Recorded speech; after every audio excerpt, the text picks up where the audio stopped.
You're listening to the N2K Space Network.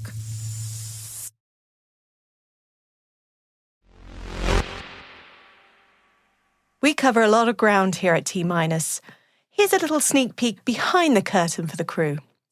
We've organised our reporting with critical information requirements around 18 different space industry segments, and there's emerging intelligence on nearly all of them every week.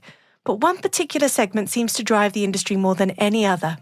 And that, ladies and gentlemen, is military space. T-minus 20 seconds to LOS speed risk. Go for deploy. Today is June 28th, 2023. I'm Alice Carruth, and this is T-. US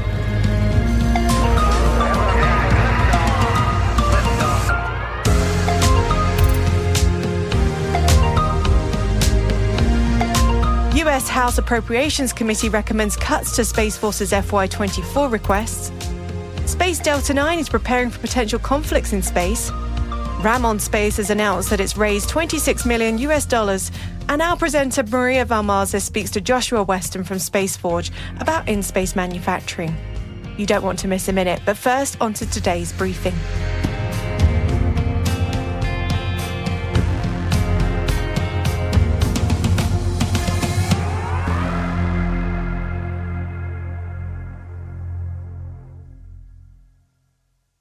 The House Appropriations Committee approved a $826.4 billion defense budget for fiscal year 2024, recommending nearly $1 billion in cuts from the US Space Force's $30 billion request, citing program performance concerns.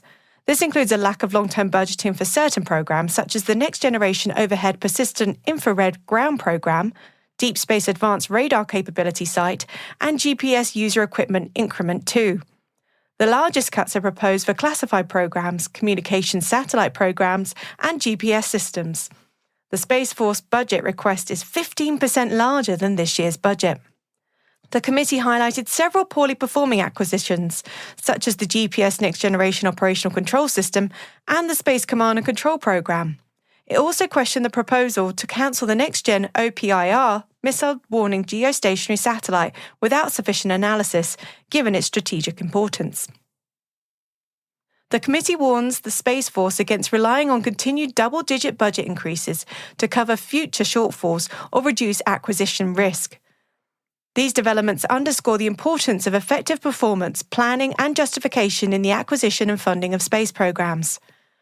Regardless of the concern expressed by the US Congress, a new report released by Markets and Markets still expects the space militarization market, valued at $53.7 billion in 2023, to reach $88.6 billion by 2030, growing at a compound annual growth rate of 7.4%.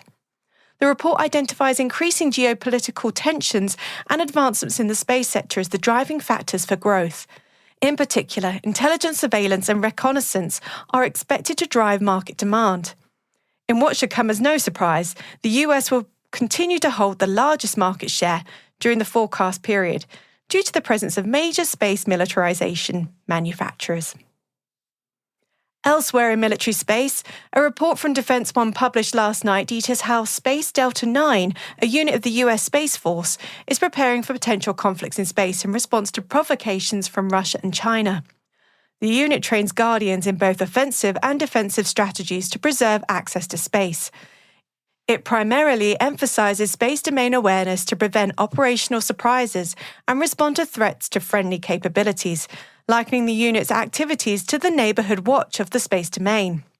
However, at a recent Mitchell Institute event, Major General David Miller, Director of Operations, Training, and Force Development for US Space Command, argued that counter-space weapons are vital for space superiority and security. We're left wondering, as the in-space economy continues to grow rapidly, what sort of offensive capabilities should we expect to see in the near future?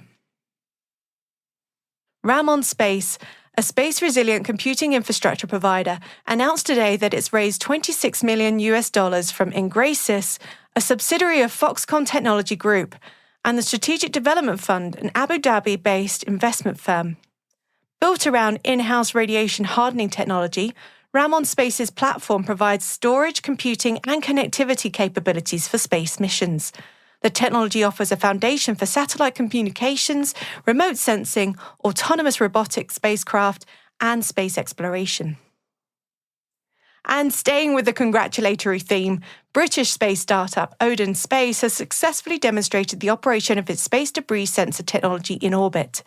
Odin's demo sensor was integrated to the D-Orbit ION satellite that was part of the recent SpaceX Transporter 8 mission.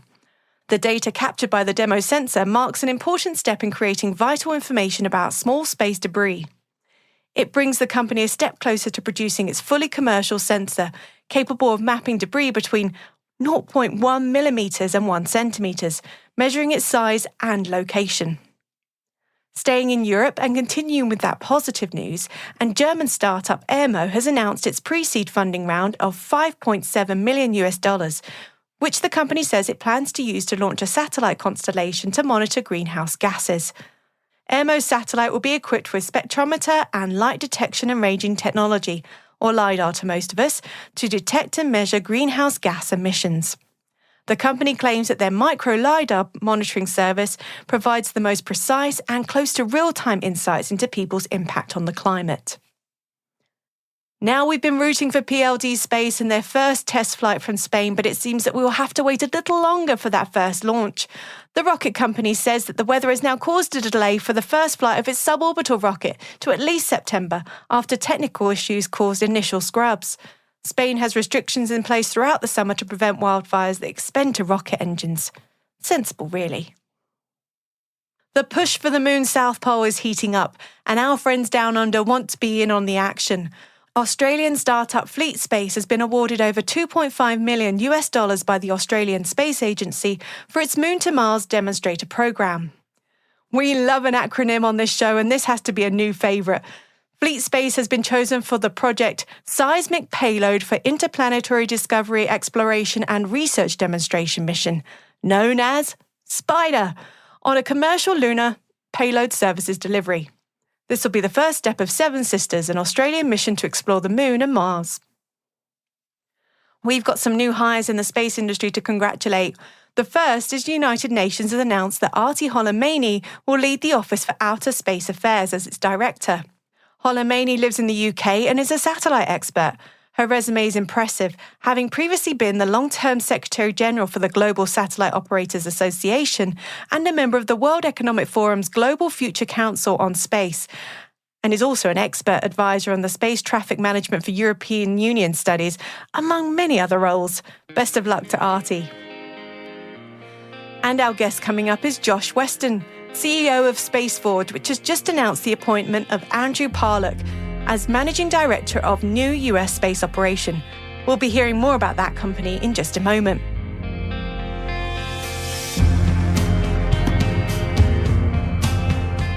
But that concludes today's briefing. There are so many reports and additional stories that we just didn't have time to dive into today, but we've included them in our show notes for you to digest when you have the chance.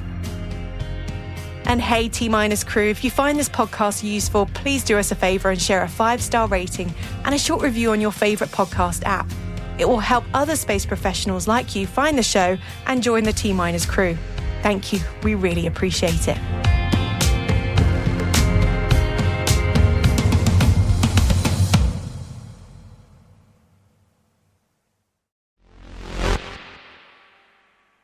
Our presenter Maria is out for the week on a much-needed vacation, but before she departed the studio, she spoke to Joshua Weston at SpaceForge, and she started off asking, what does SpaceForge do? Really, we're an advanced materials company, but our edge is that we happen to produce those materials in space. We do that on a platform of our own invention, the Forge Star, the world's first returnable and relaunchable satellite platform, which we effectively operate as miniature factories in space to produce these materials that are simply impossible to manufacture on Earth. So why is this important that we make things in space and get things back onto Earth? Basic question, but what's behind your mission? Why is it driving you? Earth is the best place to look at how to answer this question first. Earth is a wonderful place to live. It's basically a terrible place to build. every industrial process that we have to fight against the natural constraints of our planet to achieve it, whether or not that's making house bricks all the way through to making the world's most advanced semiconductor chips. And that's because we have to contend with gravity, a dense ambient atmosphere filled with contamination, and a fairly consistent, albeit rising temperature across the planet. In space, you have microgravity, you have a complete absence of atmosphere known to us as high purity vacuum, and you have plus or minus 250 degrees Celsius, just depending on which way you're facing. And what those three aspects of the environment that you're surrounded by in space enable is ultimately a far superior manufacturing baseline for almost any industrial process. There's very little need to go and make red Solo cups in space. You don't need to worry about something like that. But there are things where it can really count. High purity semiconductors, next generation alloys, all the way through to things that make up, for example, the pharmaceuticals and the drugs that we might use in COVID vaccination or treating some of the world's most aggressive cancers. We are finding the opportunity to use space to produce things that simply we've hit the limit here on our planet. But there's also radiation out in space that makes things really challenging too, of course. That's not a small thing. But your company has a very, very unique approach. The whole Forge Star platform, I think, is just really fascinating. Can you talk about how you came up with this idea and how you came up with Forge Star? I can't take the credit for coming up with Forge Star. My contribution was the name. We had originally hoped to call it Star Forge, and then we found out that was trademarked by George Lucas. So that was not a battle we wanted to get into when we were but two people working in a garage. So my co-founder, Andrew, who's a fantastic engineer, developed the Forge Star concept. It really came about from two directions. The first of those was that there wasn't scalable infrastructure available to us in space to build things. If we wanted to go to the International Space Station, you're confined into a very small experimental space, and then you have to, wait for the astronaut to be ready, have some availability to fine-tune your experiment or to kick it off or to even collect the product. So we needed to find a way that we could do in-space manufacturing in a way that was scalable.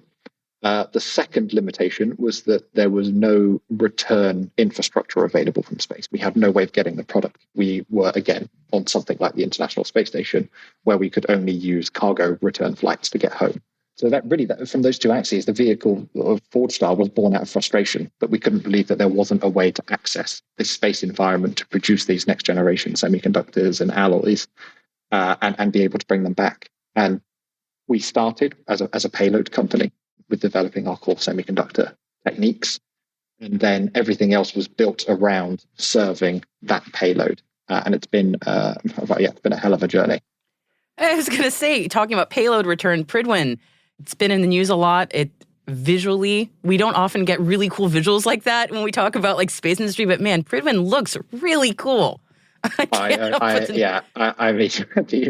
amount of credibility that animation has done for us has been phenomenal.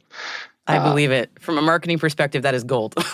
Yes, absolutely. I'm enjoying having people send it to me, saying that they finally understand what it is that I'm talking about, which is really helpful, because for years we've been incredibly secret squirrel about what we've been building, and until now, the only way that I've described Prydwen is like Mary Poppins but from space.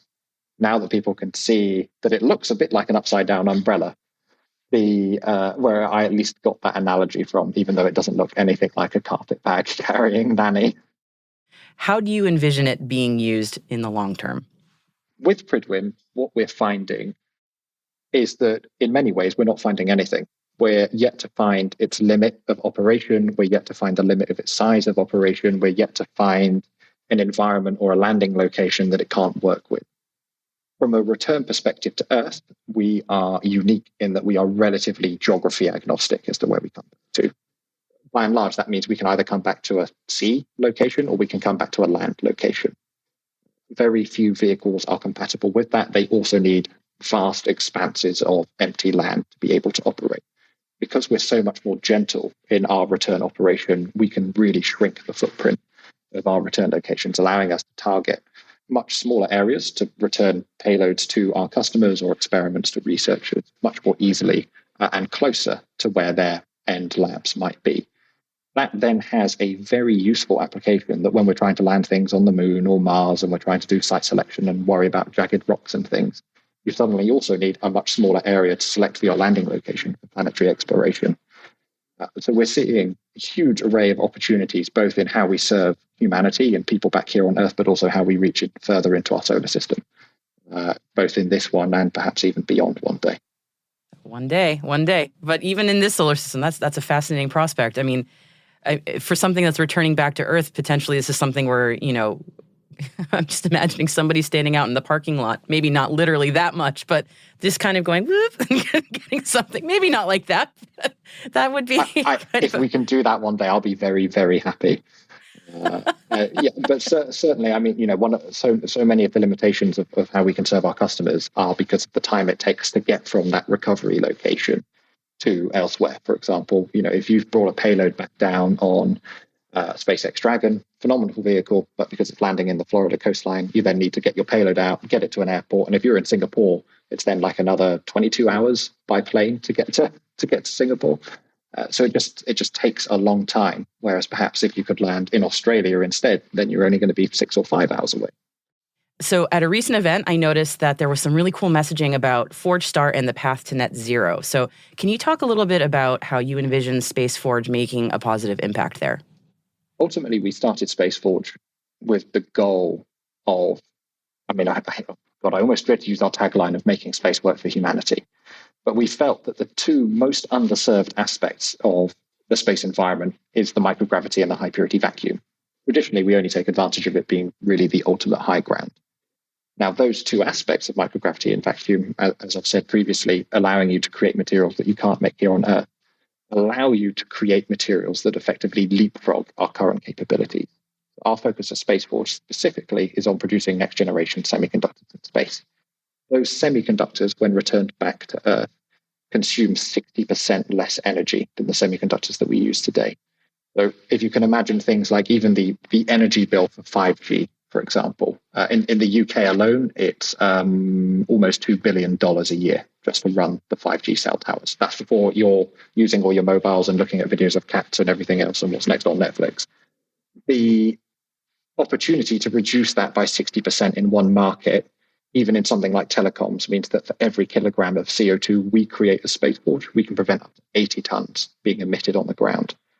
What that then led us to from that sort of burgeoning idea is that ultimately we're going to be in a position at Space Forge to become the world's first carbon negative space company, and arguably the world's first carbon negative semiconductor company too.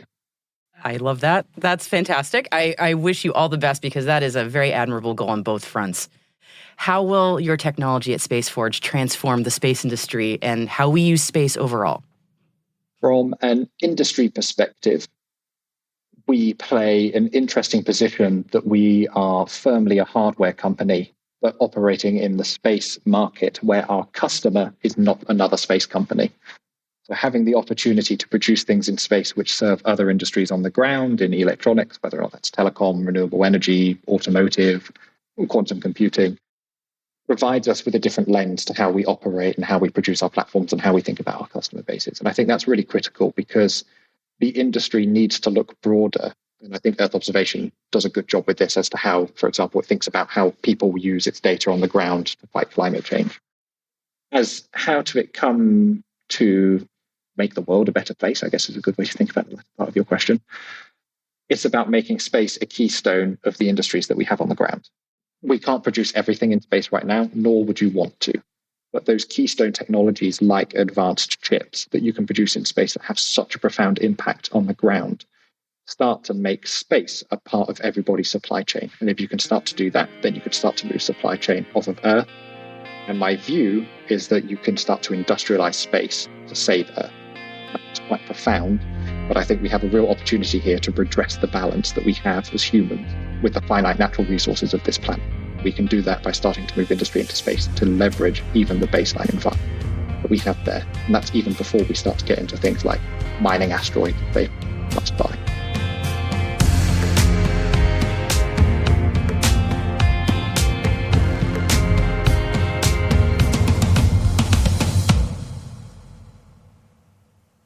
And we'll be right back. Have you ever wondered what space sounds like? It's silent, surely, as sound needs air to travel. But guess what? Clever scientists have taken data collected by telescopes and sonified it into orchestral music. Using the same information that scientists gather to create images of the universe, we now know what galaxies sound like. I could describe it, but honestly, the beauty of this is listening in. So put your feet up and enjoy this short musical story. You may want to switch it off if you're driving.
What a way to close out T-minus for June 28, 2023.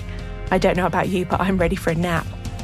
But for additional resources from today's report, check out our show notes at space.n2k.com. We'd love to know what you think of this podcast. You can email me at space@n2k.com or submit the survey in the show notes. Your feedback ensures we deliver the information that keeps you a step ahead of the rapidly changing space industry. N2K Strategic Workforce Intelligence optimizes the value of your biggest investment, your people. We make you smarter about your team while making your team smarter. This episode was mixed by Elliot Peltzman and Trey Hester, with original music and sound design by Elliot Peltzman. Our executive producer is Brandon Karff, our Chief Intelligence Officer is Eric Tillman, and I'm Alice Carruth. Thanks for listening.